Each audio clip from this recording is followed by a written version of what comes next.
એમાં કંઈ બહુ આ ગાડું જે છે ને સંઘ દ્વારકા પહોંચે એવું દેખાતું નથી.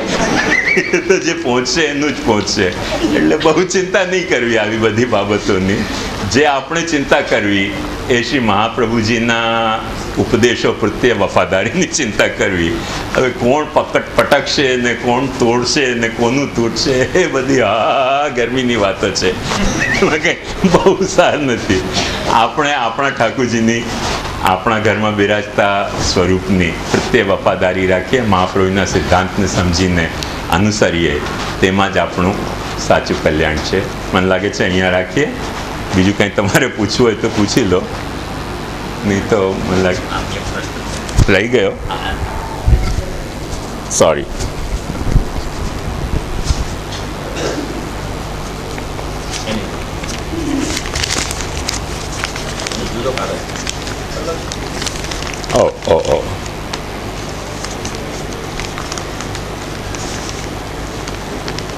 પ્રકાશન સહાય એ ઋણ કહેવાય. અસમર્પિત અન્યાશ્રય, સમર્પિત અનન્યાશ્રય ન જણાવવા ન જણાવતા કેમ આ પ્રકાર જણાવેલ બને? શું વંચાતું નથી? પહેલો પ્રશ્ન જે છે પ્રકાશન સહાય કે ઋણ કહેવાય કે કેમ?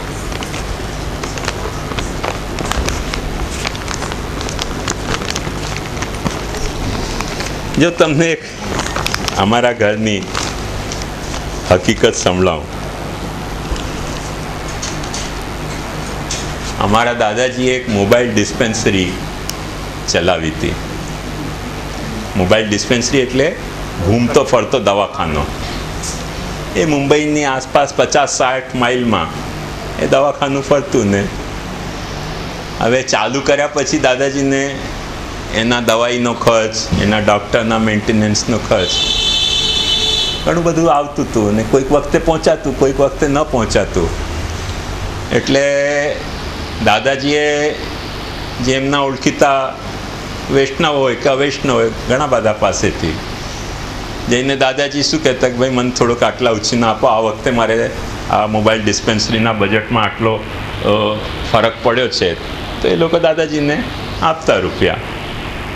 દાદાજી બિચારા સચ્ચાઈથી નોટબુકમાં આટલા રૂપિયા ઉછીના લીધા આ ભાઈના આ તારીખે, જે દિવસે સગવડ થશે પાછું ચૂકવીશ એમ લખી લેતા ડાયરીમાં. સમાવ એ મોબાઈલ ડિસ્પેન્સરી આવી રીતે ચાલતી થઈને અમુક એના એમાઉન્ટ કોઈક ચૂકવ્યા હશે દાદાજીએ, કોઈક ન ચૂકવ્યા. ને દાદાજીના લીલા પધાર્યા પછી ડાયરી અમારા હાથમાં આવી. એટલે એમાં ઘણા લોકોના ઉછીનાઓ લખેલા હતા. તો મેં કોઈક લોકોને પૂછ્યું કે ભાઈ તમારા નામે આટલા રૂપિયા અમારે ત્યાં બોલે છે. એમણે કહ્યું મને કે ભાઈ એ તો એવું હતું ને કે તમારા પિતાશ્રી આવીને અમારી પાસેથી ઉછીના માગી ગયા હતા, પણ અમે કંઈક ઉછીના નહોતા આપ્યા, અમે તો ભેટ આપી હતી. એટલે મેં પછી વાતને જતી કરી. ભાઈ દાદાજી ઉછીના લખે છે ને એ લોકો કહે છે કે અમે ઉછીના નહોતા આપ્યા. દાદાજીની ડાયરીમાં ઉછીના લખેલા છે ને એ લોકો કહે છે કે અમે ઉછીના નહોતા આપ્યા, અમે તો ભેટ આપી હતી. મારો નાનો ભાઈ એને બહુ માઠું લાગી ગયું કે તમે ઉછીના આપે લીધા છે એમ દાદાજી કબૂલ કરે છે ને લોટાવતા કેમ નથી? તો જેના નામે જે રૂપિયા નીકળતા હતા એને ઘર જઈને એમને કહ્યું કે લો આ રૂપિયા. એમણે કહ્યું ભાઈ અમે ઉછીના નહોતા આપ્યા, ભેટ આપી હતી. કે ના રાખો. તે બિચારા રડવા માંડી ગયા કે શું દીક્ષિતજી મહારાજ લીલા પધાર્યા હતા, આપણો સંબંધ પૂરો થઈ ગયો, હવે કોણ સાચો ને કોણ ખોટો? નક્કી કરવાનું હોય તો બહુ મૂંઝવણ થાય મને પણ. એ મારી પાસે કમ્પ્લેન્ટ કરવા કે તમારા નાના ભાઈ અમને પરાણે આ રૂપિયા ફેંકી ગયા છે. કે ના અમારા દાદાજીની ડાયરીમાં. મેં કીધું ભાઈ એની વાત સાચી છે એકંદરે, કેમ કે દાદાજીની ડાયરીમાં ઉછીના લખતા હોય તો દીકરા તરીકે અમારું પવિત્ર કર્તવ્ય ચૂકવવું જોઈએ. ને તમારી વાત સાચી કે તમે કહો છો કે અમે ઉછીના આપ્યા જ નહોતા, અમે તો ભેટ આપી હતી. હવે મૂંઝવણ એમાં એવી થઈ ગઈ. તો કઈ વસ્તુ ઉછીના લીધેલી છે કે કઈ વસ્તુ ઉછીના નથી લીધેલી, એ બંને પાર્ટીના એગ્રીમેન્ટ MOU હોય તો જ બરાબર એનો ફોડ પડે. બાકી એકતરફો કાંઈ કોઈ કહેતો હોય નહીં તો અમારા ચર્ચા સભામાં પણ એ જ મુદ્દો આવ્યો હતો. ચર્ચા સભામાં મેં કહ્યું હતું કે ભાઈ પારકા પૈસા લઈને સેવા ન થાય. તો અમુક લોકોએ કહ્યું કે ના ના, એ વાત સાચી છે કે પારકા પૈસે લઈને સેવા ન થાય, પણ પારકા માન્યા કેવી રીતે તમે વૈષ્ણવોને? ના, વૈષ્ણવોને પારકા માન્યા કે ન માન્યા એ તો આપણો વ્યવહાર નક્કી કરશે. તો એમણે કહ્યું કે ના, અમે તો પારકા ગણતા જ નથી, વૈષ્ણવ બધા આપણા છે. તો પછી જો મારા મનમાં એક મુદ્દો આવ્યો કે જો વૈષ્ણવોને ખરેખર બાળકો એટલા પોતાના ગણતા હોય તો વૈષ્ણવોને કોઈક વખતે લોસ થતો હોય બિઝનેસમાં તો આપવા અમારી ફરજ કે નહીં? કે પ્રોફિટમાં જ આપણા અને લોસમાં વૈષ્ણવોનો લોસ વૈષ્ણવોનો, એમ બમણી ચાલ તો ના રમી શકાય ને. જો તમે પારકા માનતા ન હો અને પોતાના ગણતા હો તો પ્રોફિટ અને લોસ બંનેમાં પોતાના ગણો. પ્રોફિટ અને લોસ બંનેમાં પોતાના ન ગણતા હો મતલબ કાંઈ ગડબડ છે. એને કોઈકની દીકરાની શાદી ન થતી હોય કે દીકરીની શાદી ન થતી હોય તો ખર્ચો કોને ઉપાડવો જોઈએ?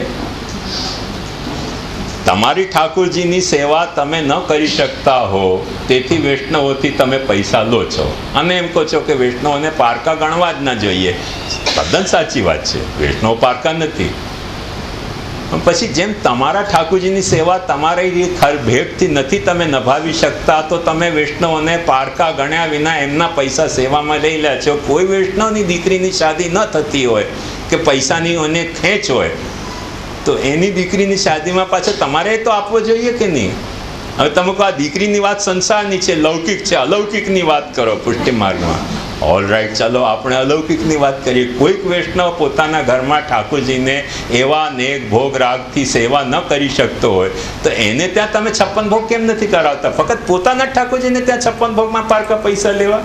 એને બિચારાને મનોરથની ઈચ્છા થતી હોય તો એક દિવસે પહોંચી જાઓ કે આજે તમારા ઠાકોરજીને અમારે 56 ભોગ કરાવે છે, આજે તમારા ઠાકોરજીને અમારે ફૂલ મંડળી કરાવે છે, પૈસા તમે આપો. કેમ કે જો વૈષ્ણવના પૈસા પારકા ન હોય તમારે ઠાકોરજીની સેવા માટે લેવા માટે તો તમારા એ પૈસા પારકા ન હોવા જોઈએ વૈષ્ણવની ઠાકોરજીની સેવા માટે. એમાં એક તરફો વ્યવહાર કેવી રીતે ચાલે? જો એક તરફો વ્યવહાર ચાલતો હોય મતલબ કાંઈક પારકાપણું છે, અને કાંઈક પારકાપણું છે તો પછી વાત સાફ રાખો, કન્ફ્યુઝ નહીં કરો બંને વાતને. કે તમે ખરેખર સ્વારકા માની રહ્યા છો, વૈષ્ણવોને પોતાના માની રહ્યા છો તેથી પૈસા લઈ રહ્યા છો, કે પૈસા લેવા છે તેથી એમને પોતાના માની રહ્યા છો? બેમાં ઘણો તફાવત થઈ ગયો. એ ખુલાસો થવો જોઈએ. એ જ રીતે અહીંયા પણ છે કે ઋણ લીધું એ એક પાર્ટીનો વિષય નથી. બંને પાર્ટી જ્યારે કબૂલ કરે કે ઋણ છે તો ઋણ છે, બંને પાર્ટીમાંથી એક કાંઈ કહેતો હોય ને એક કાંઈ કહેતો હોય તો મેટર કન્ફ્યુઝ છે. એનો પછી ખુલાસો કેવી રીતે થઈ શકે? હા, જે પુસ્તક કોઈ પણ પુસ્તક સહાયમાં કરે તો એને માન કે એ ઋણ, પણ એ તો એક પાર્ટીના કહેવાથી ન સમજે ને. હું ધારો કે ઋણ લખતો હું અને તમે ઋણ ન માનતા હો, અથવા તમે ઋણ માનતા હો ને હું ઋણ ન માનતો હું, તેનો નિકાલ કેવી રીતે આવે? એ સહાય શબ્દ છે, પ્રકાશન સહાય, એ જે છે આપ લખો તો પછી એ સમજવું. આ ઋણ સહાયમાં નથી હોતી. સહાયમાં ઋણ નથી આપતી. બેંકો ઋણ આપે છે ને સહાય તરીકે. એ સહાય ને આ ઋણ એ ફેરનું પડે. એ ઋણની જ સહાય આપતા હોય છે ને. ઋણની સહાય પણ આપતી હોય છે બેંક. એટલે મારો મુદ્દો શું છે કે આ મેટર એક તરફી નથી, બંને તરફી છે. બંનેની જે અન્ડરસ્ટેન્ડિંગ તે સાચી. એક તરફી કોઈકની અન્ડરસ્ટેન્ડિંગને સાચી ન ગણાય.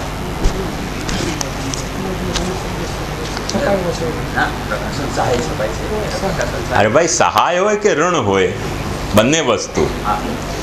મૂળ મુદ્દો એ છે કે બંને પાર્ટીની અન્ડરસ્ટેન્ડિંગ જ્યાં કોમન હોય તે વાત સાચી. એક વ્યક્તિ એક વસ્તુ કહેતો હોય અને જેમ એક છોકરા છોકરી સાથે જતા હોય, છોકરીને પૂછીએ કે આ કોણ છે, કે જે મારો ભાઈ છે. છોકરાને પૂછે આ કોણ છે, મારી ફિયાન્સી છે. તો શું સમજવું? એનો તાક કેવી રીતે કાઢવો કે ભાઈ છે કે ફિયાન્સી છે? એનો તાક કાઢવો કેવી રીતે? બંને પાર્ટી એમ કહેતા હોય કે ભાઈ આ મારો ફિયાન્સ છે ને આ મારી ફિયાન્સી છે તો વાત પતી ગઈ. બંને પાર્ટી એમ કહેતા હોય કે મારો ભાઈ છે, આ બેન છે, તો વાત પતી ગઈ. પણ એક કહેતો હોય કે બેન છે, એક કહેતો હોય ફિયાન્સી છે, ભાઈ છે, એનો તાક કેવી રીતે કાઢવો કે કોણ છે આ? આજે પણ એ જ પ્રોબ્લેમ પુષ્ટિ માર્ગમાં થઈ રહી છે કે સેવા કરવા માટે આપણે એમ કહીએ છીએ કે વૈષ્ણવના ઠાકોરજી છે, નાવા ન દેવા માટે બાળકોના ઠાકોરજી છે, તેનો તાક કેવી રીતે કાઢી શકાય કે કોના છે આ? એટલે ખુલાસો જે પણ કોઈ હોય, બંને પાર્ટીમાં જે કોમન અન્ડરસ્ટેન્ડિંગ હોય તેનાથી ખુલાસો થાય. એક પાર્ટીના કોઈ પણ વિધાનથી કોઈ નિષ્કર્ષ આવી શકે જ નહીં.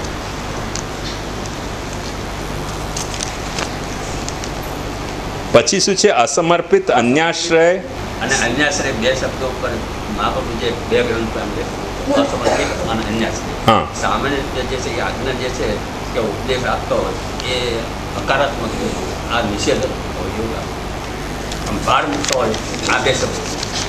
જો વાત તમારી તદ્દન સાચી.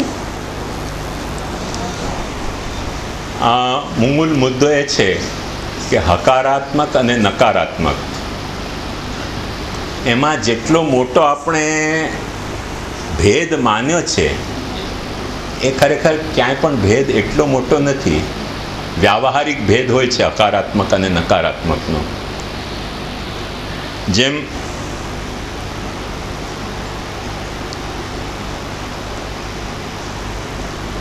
આપણે એમ કહીએ કે દ્વેષ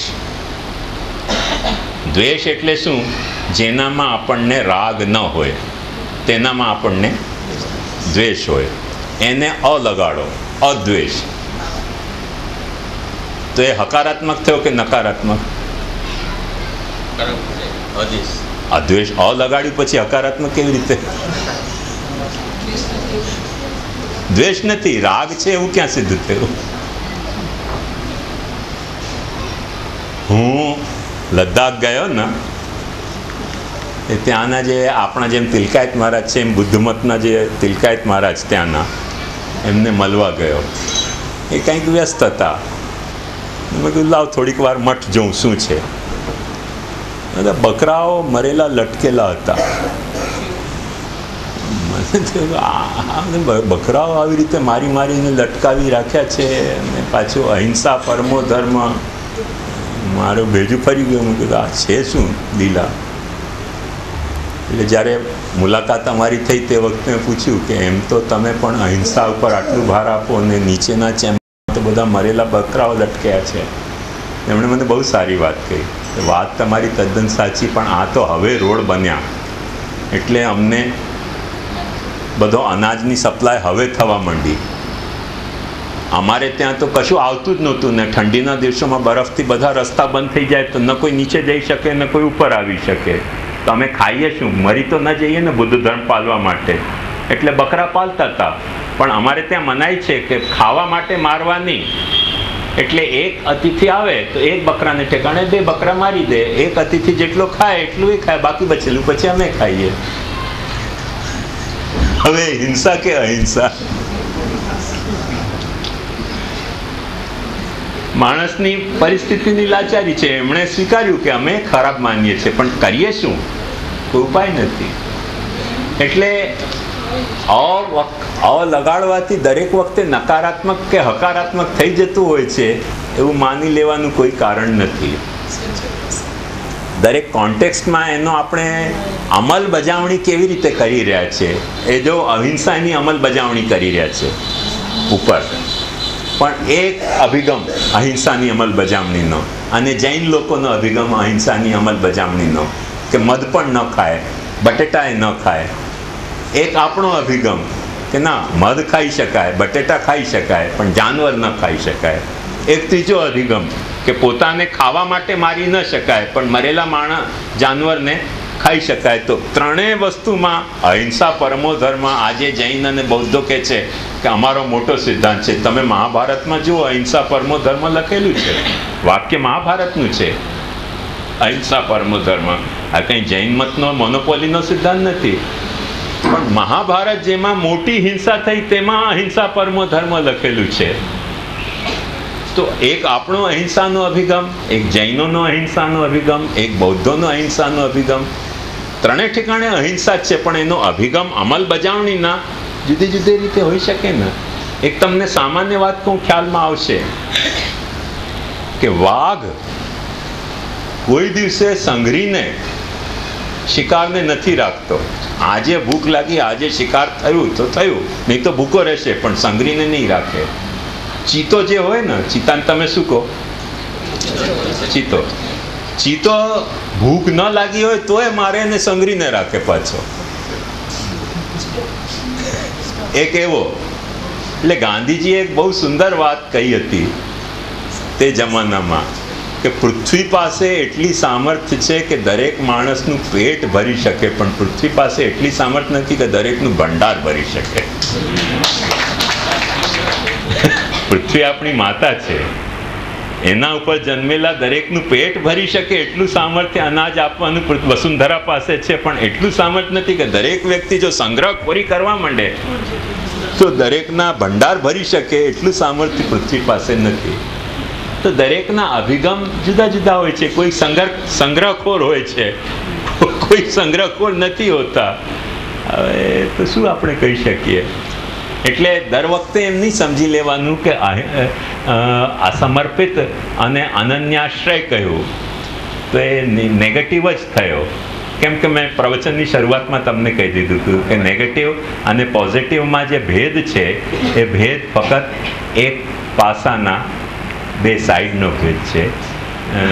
એવો કોઈ હાર્ડ એન્ડ ફાસ્ટ ભેદ નથી, લૌકિક અલૌકિકમાં જેમ આપણે જોયું. અહીંયા રાખીએ.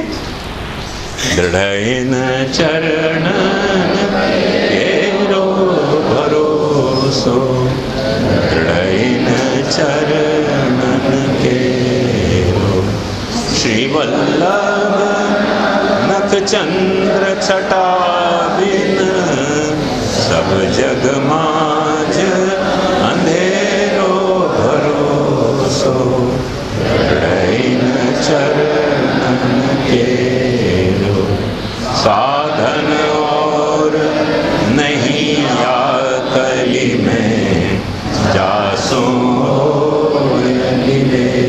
रो, सुर कहा कहे द्विधाधरो, बिना मोल को शेरो भरोसो, दृढ़ चरण. અરે પિયુષ બાવાને આશીર્વચન આપવાનું કહેતા ભૂલી ગયો.